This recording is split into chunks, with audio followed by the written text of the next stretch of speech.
Chers amis, bonjour. Nous sommes le jeudi 22 août 2024. Il est presque 9 heures. Quelques news de l'Arménie, de l'Artsakh et de la diaspora arménienne. Les bonnes nouvelles, mes amis. Donc, par rapport à la même période de l'année dernière, donc le deuxième trimestre 2024, par rapport au deuxième trimestre 2023, le PIB de l'Arménie a augmenté de 6,4%. 6,4%, c'est quand même un très très très bon taux. Une bonne croissance économique de l'Arménie qui se poursuit. Et c'est la bonne nouvelle, mes amis. Voilà. La sculpture de Charles Aznavour sera inaugurée au cœur d'Yerevan, en plein cœur de la capitale arménienne, le 22 mai 2025, à la fin des manifestations du centenaire de la naissance de Charles Aznavour. Voilà, d'une très belle statue inspirée d'une de ses chansons, La Bohème, où on voit donc Charles Aznavour avec des centaines et des centaines de mains qui applaudissent, voilà, autour de lui, montrant la popularité du chanteur arménien de renommée mondiale.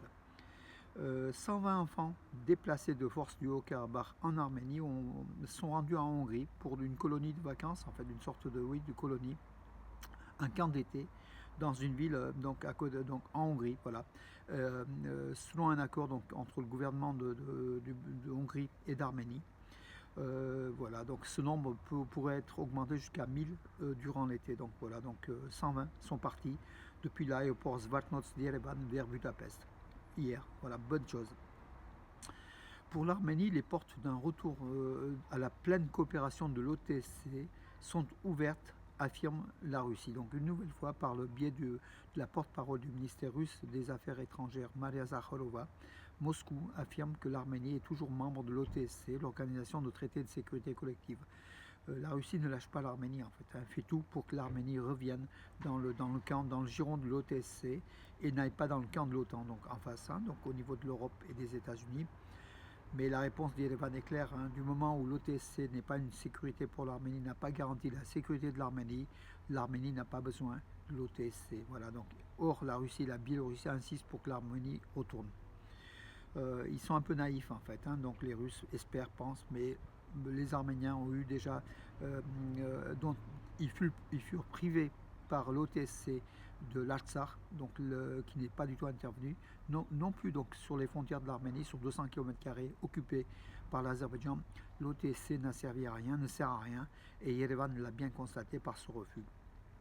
Or, Moscou ne désespère pas. Bon, ils peuvent toujours tenter. En tout cas, les Arméniens ont la mémoire. C'est un peuple de mémoire. Ça, ils ne savent peut-être pas assez, les Russes. Voilà. Donc, Bakou confirme son invitation à l'Arménie pour participer à la COP29 qui aura lieu donc en novembre prochain en Azerbaïdjan. Voilà, l'Arménie n'a pas officiellement répondu à l'invitation. D'ailleurs, peut-être l'Arménie serait bien inspirée de ne pas y aller, tout simplement, hein. Bakou affirme qu'il y a une quarantaine ou une cinquantaine de chefs d'État qui sont présents. C'est sans doute faux, pour faire gonfler le chiffre, pour dire que c'est un succès. Or, il y a beaucoup de pays qui boycottent donc Bakou, et beaucoup d'organisations, et heureusement d'ailleurs. Voilà, j'ai fait d'ailleurs une caricature là-dessus, où il y a le centre Sumgat, le centre de Bakou et la COP29 avec l'Artsakh, le centre de l'Artsakh en 2023 et la COP29. Donc l'Azerbaïdjan qui veut se blanchir, se faire une virginité diplomatique aux yeux de la communauté internationale en accueillant sa COP29. De toute façon, tout le monde sait, mais tout le monde joue au jeu aussi, hein. Beaucoup jouent au jeu. Il y a peu d'organisations de pays qui ne jouent pas au jeu malgré tout, hein, voilà, puisque l'Azerbaïdjan est un partenaire important au niveau des hydrocarbures. Et ce qui est étonnant, c'est que c'est une puissance d'hydrocarbures qui fait la publicité de l'après-hydrocarbures, en fait, hein, donc voilà, des énergies renouvelables. Les Ukrainiens appellent au boycott des stations de service azerbaïdjanaises Sokar qui est sur le territoire de l'Ukraine. Donc ça, on ne savait pas, mais bon, c'est le cas aussi en Bulgarie, m'a signalé donc un ami sur Internet, c'est le cas aussi en Suisse. Sokar, donc la compagnie pétrolière donc azérie, a des stations-service un peu partout donc en Europe.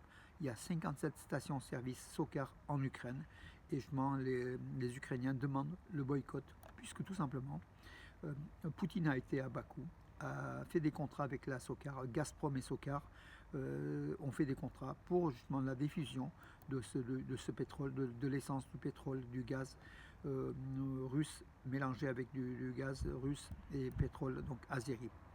Et les Ukrainiens sont intelligents, ils demandent le boycott. Donc tout simplement, le pays ami qui était l'Azerbaïdjan devient un petit peu un pays ennemi, parce que tout simplement Aliyev, comme Erdogan, joue le double jeu, tant avec l'Ukraine, tant qu'avec la Russie. Et les Ukrainiens ne laissent pas passer à juste titre. Voilà. VST, donc c'est le magazine VST qui a fait un article sur la plus grande statue au monde de Jésus-Christ est en cours de construction en Arménie, avec un reportage sur cette statue donc de 70 mètres, plus de 70 mètres, qui sera construite, donc qui sera inaugurée l'an prochain, en 2025, en Arménie, qui attirera des centaines de milliers, des millions de visiteurs, de touristes. Voilà. On peut penser que ça ne sert à rien, la statue de Jésus-Christ, mais dans la terre arménienne, premier peuple arménien chrétien au monde, c'est peut-être un symbole, voilà. Même si le, comment dirais-je, la statue, l'image de Jésus-Christ n'est pas dans la tradition de l'Église apostolique arménienne, hein, en fait. Hein. Nous, c'est plutôt des icônes, c'est plutôt la Vierge Marie tenant Jésus-Christ, c'est plutôt des images que des statues. Voilà, c'est pas dans la tradition arménienne, mais en tout cas, Gagik Tsarukyan, l'initiateur, donc le milliardaire, hein, l'initiateur de cette statue, le but, c'est d'attirer en Arménie des touristes et de faire donc voir au monde que l'Arménie est l'un des premiers États chrétiens au monde, même le premier État qui a reconnu en 301 le christianisme comme religion d'État. Vous allez me dire, ça n'a pas toujours servi, mais ça a aussi servi, hein, il faut quand même dire, par la culture arménienne, par la présence justement de cette volonté arménienne culturelle de se différencier des autres peuples, sinon peut-être qu'on serait devenu perse ou on aurait disparu. En tout cas, cette chrétienté de l'Arménie a quand même sauvé le faciès, l'entité de la nation arménienne. C'est mon avis, hein, voilà. En contrepartie, bien sûr, ça nous a fait des ennemis aux frontières de l'Arménie. On a toujours payé en millions de victimes.